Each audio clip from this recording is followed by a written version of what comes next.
Você sabia que uma das coisas mais raras no campo missionário não são templos, não são até mesmo recursos financeiros, mas o vocacionado, o missionário vocacionado, o homem vocacionado é hoje a coisa mais preciosa de qualquer desafio missionário que está diante da igreja nesse mundo pós-moderno. Diante da vocação, que desafios você que se sente um chamado de Deus tem por enfrentar, como o sustento, a língua, a transculturalidade, a ponte bicultural, todas essas questões, que desafios um missionário vocacionado precisa superar para chegar até o campo que o Senhor ali lhe quer?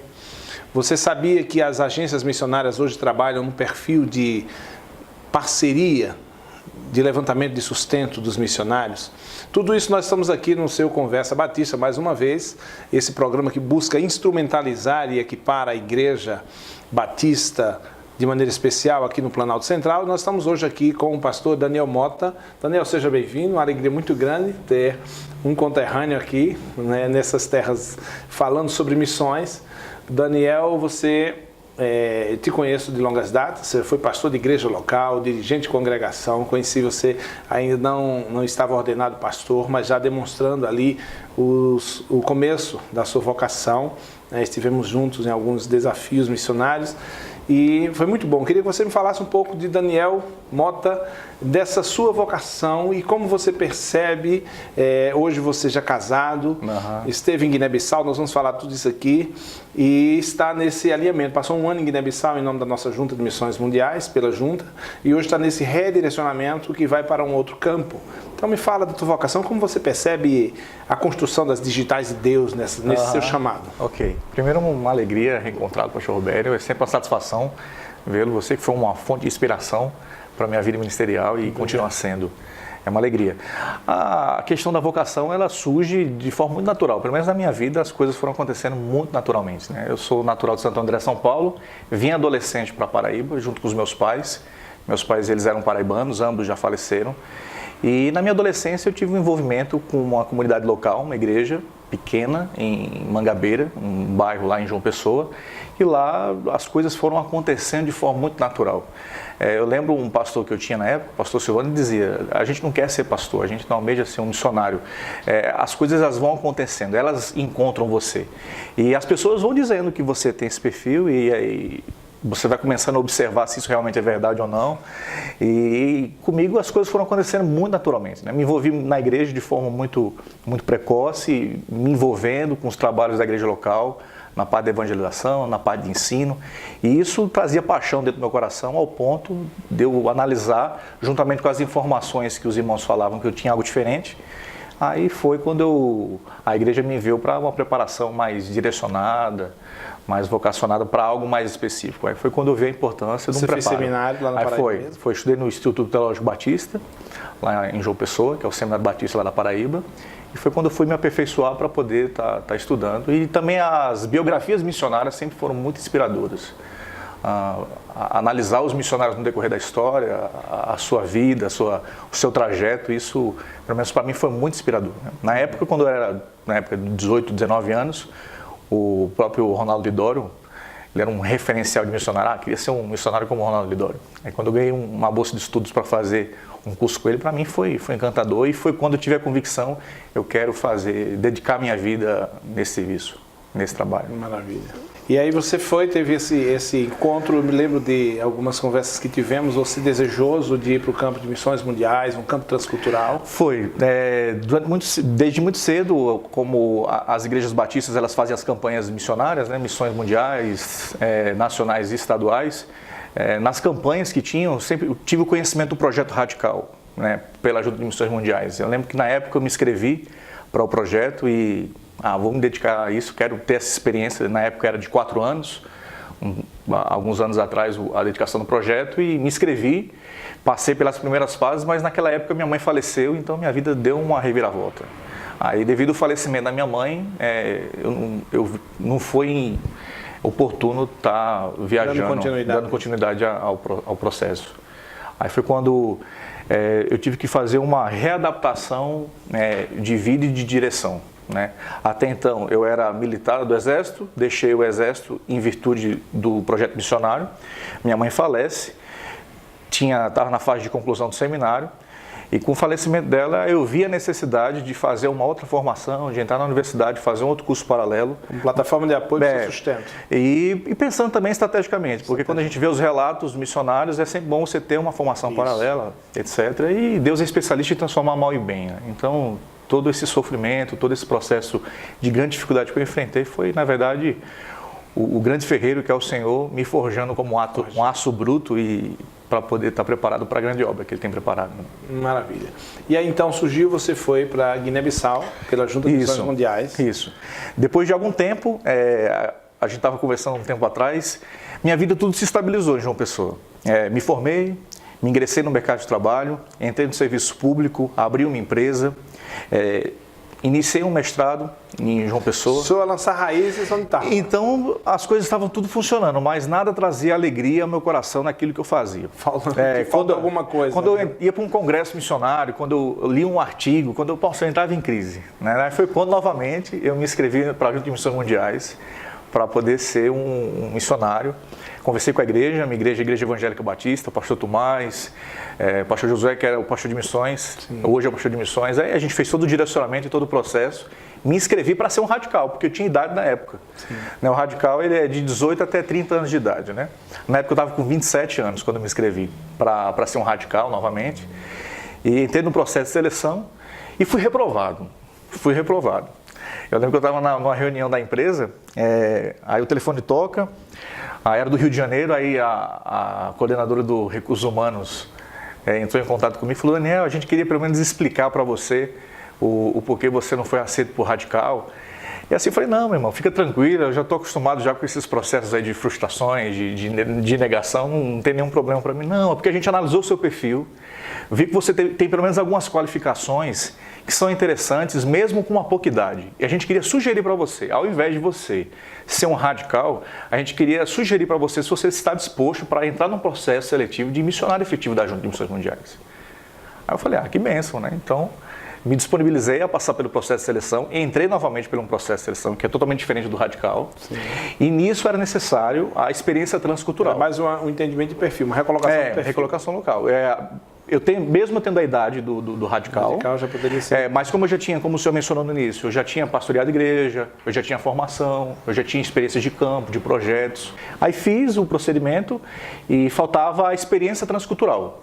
A experiência transcultural foi justamente as sugestões de países de África que eles abriram para a gente. Aí tinha 3 países: Cabo Verde, Moçambique ou Guiné-Bissau.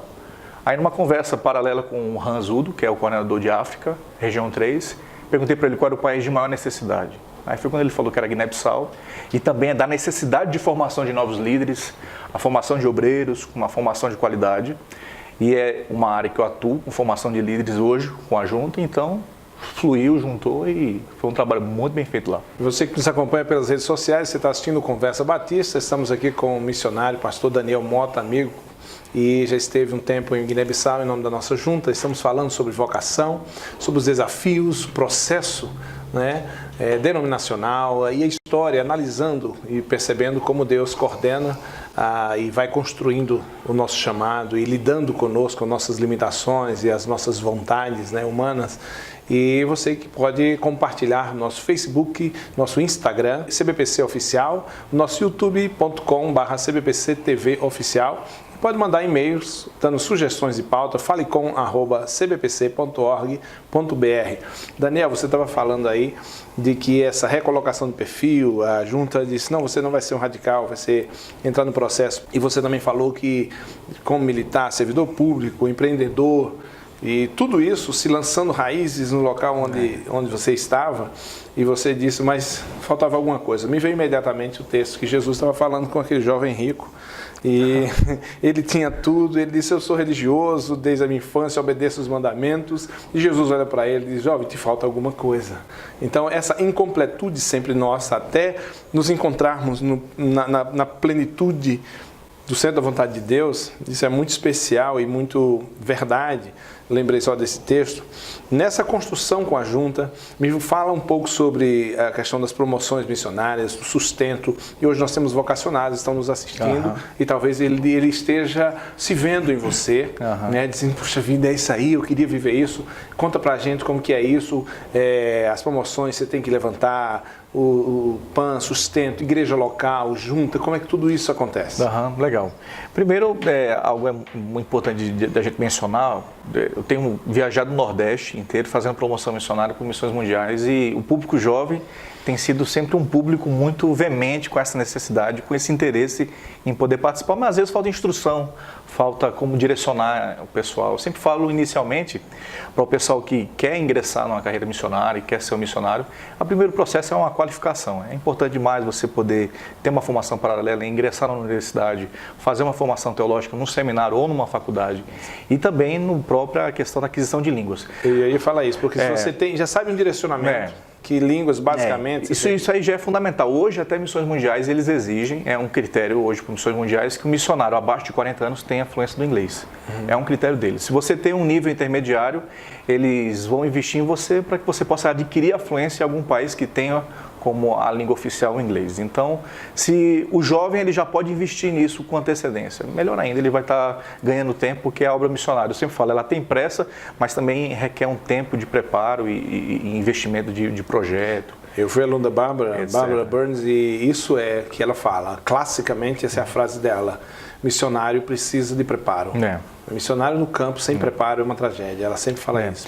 E em relação às promoções missionárias, com a minha volta ao Brasil por Missões Mundiais, a agenda quem fazia era sempre o coordenador Nordeste, o pastor João Marcos Florentino. Ele fazia a minha agenda com as igrejas, e foi muitas igrejas que eu pude visitar. Então, todos os projetos missionários, todo o sustento missional que é realizado hoje no mundo, hoje a gente está em 77 países, em 5 continentes, mais de 180 missionários envolvidos nesse projeto no mundo inteiro, projetos das mais diversas áreas.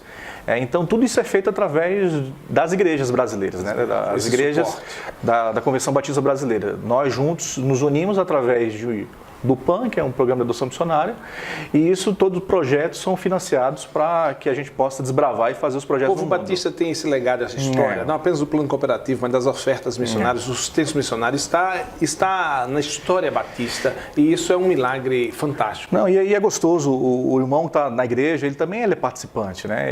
A gente, missionário, está na ponta da lança, mas eles estão segurando as cordas aqui. Exato. Em oração, investimento, isso é muito importante. É muito gostoso, eu tenho tido esses relatos, os irmãos quando chega na sua casa uma correspondência do missionário interagindo com você, falando da necessidade, você poder ser participante desse processo é muito gratificante para a igreja.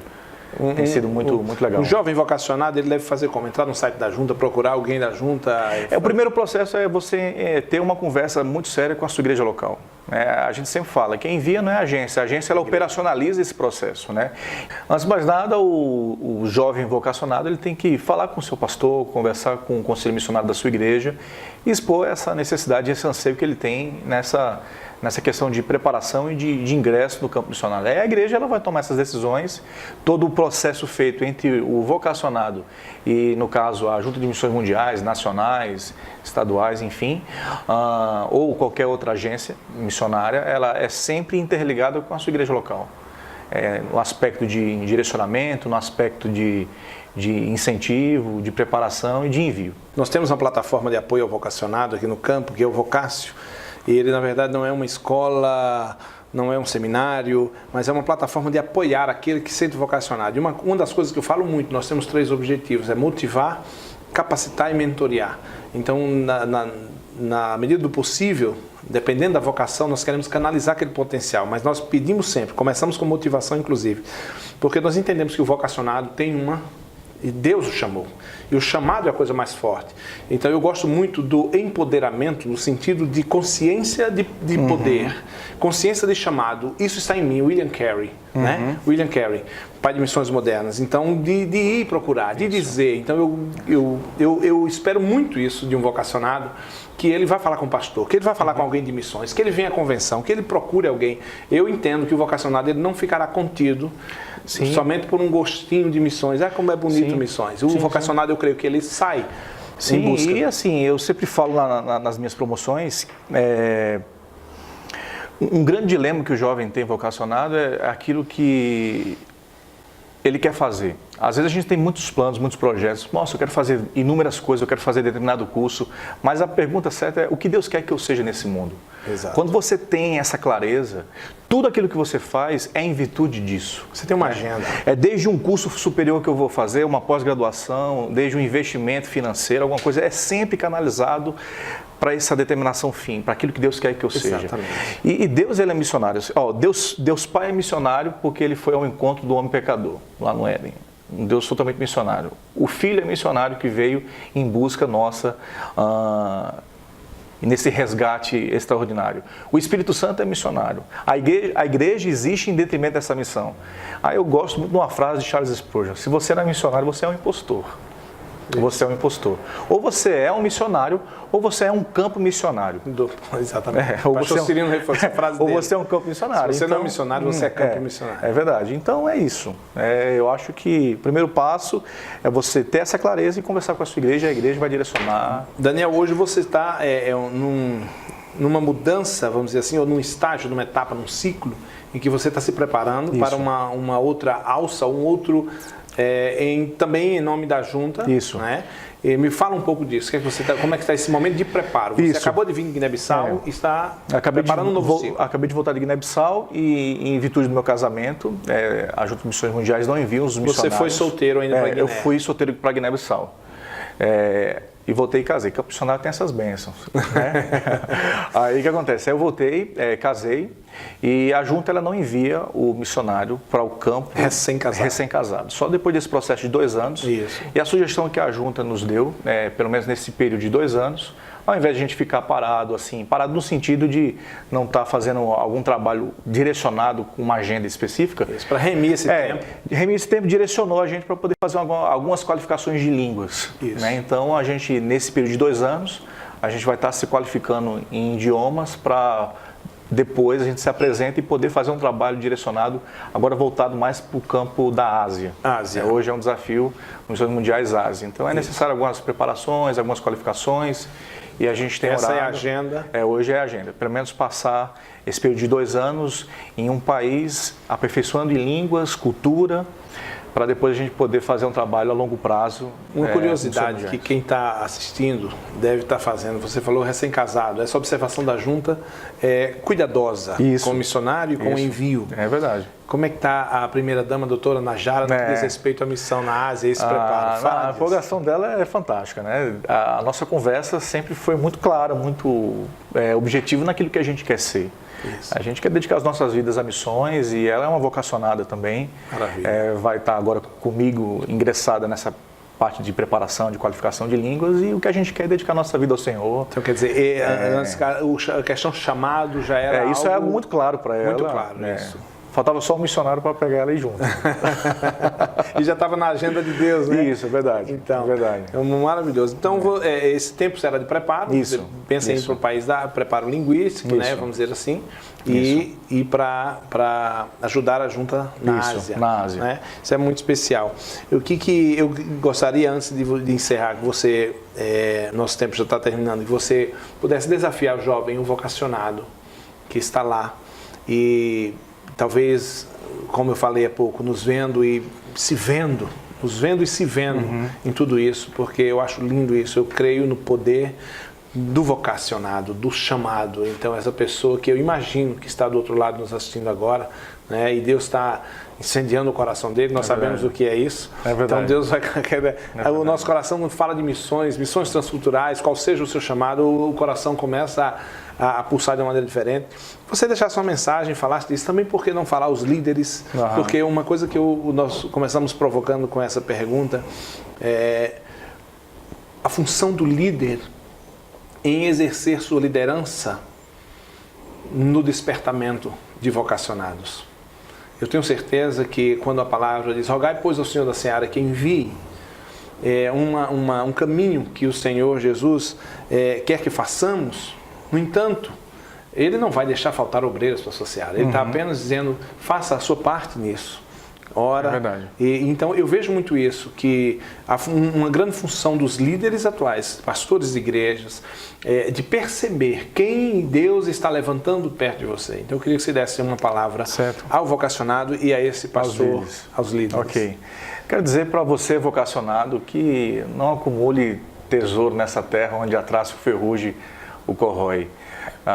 Estamos nesse mundo, é um tempo totalmente passageiro, temporal, e a gente tem que ser estratégico nesse período que a gente está nesse lugar. Então, nada melhor do que a gente fazer aquilo que Deus quer que nós sejamos. Talvez você tenha muitos planos, muitos projetos, mas quando você descobrir aquilo que Deus quer que você seja, todos esses direcionamentos, planejamentos que você vai estar fazendo, vai estar sendo em virtude daquilo que Deus quer que você seja. Então se dedique, se entregue. O texto que o pastor Roberto falou do jovem rico foi um texto para mim divisor de águas. Lembro certa vez, o pastor Farley lá de Curitiba pregou na minha igreja sobre esse texto. Eu falei, poxa, eu não quero ser conhecido como simplesmente um jovem rico. Se aquele jovem rico tivesse dito sim para Jesus, provavelmente, eu acredito, conjecturando, a Bíblia teria talvez um evangelho segundo o jovem rico, ou mais livros na Bíblia, mas ele simplesmente é reconhecido como um jovem rico, o qual nós não sabemos nem o nome, nem os bens deles. Então, nada melhor do que a gente poder se dedicar àquilo que realmente Deus quer que a gente seja, e esses reflexos vai gerar toda uma eternidade. E para você, pastor, para você, líder, invista no jovem da sua igreja, promova o aspecto missional na sua igreja, porque é isso que Deus colocou na agenda dele, a igreja, em virtude dessa missão que ele tem. Se você não for participante disso, ele vai levantar outra pessoa. E eu falo que é um privilégio a gente poder estar direcionado nesse trabalho e nesse serviço. Então, invista, se dedique, com certeza, grandes coisas e muitos frutos você vai estar colhendo, e seu ministério vai ser muito frutífero em relação a isso. E que Deus possa estar abençoando vocês, em nome de Jesus. Daniel Mota, Deus te abençoe. Que Amém. Privilégio, querido. Um abraço, leva um abraço para nossa Paraíba. Amém. Quando você estiver por lá, eu sei que não é por muito tempo, mas um abraço para Najara. Tá? Essa companheira aí do seu chamado, do chamado de vocês, né? Que Deus continue abençoando, conta com a gente. Amém. Tá? No que, dentro das nossas limitações, e uma alegria muito grande receber você aqui no Planalto Central, falando do vocácio, da vocação, né? Isso é muito especial, compartilhando a experiência da sua vida, um privilégio muito grande. Legal, para mim foi um privilégio. Muito obrigado. Pois é, você que nos acompanha pelas redes sociais, nosso Conversa Batista, mais uma vez falando do seu chamado, daquilo que Deus tem com você. É a CBPC, fazendo missões com você.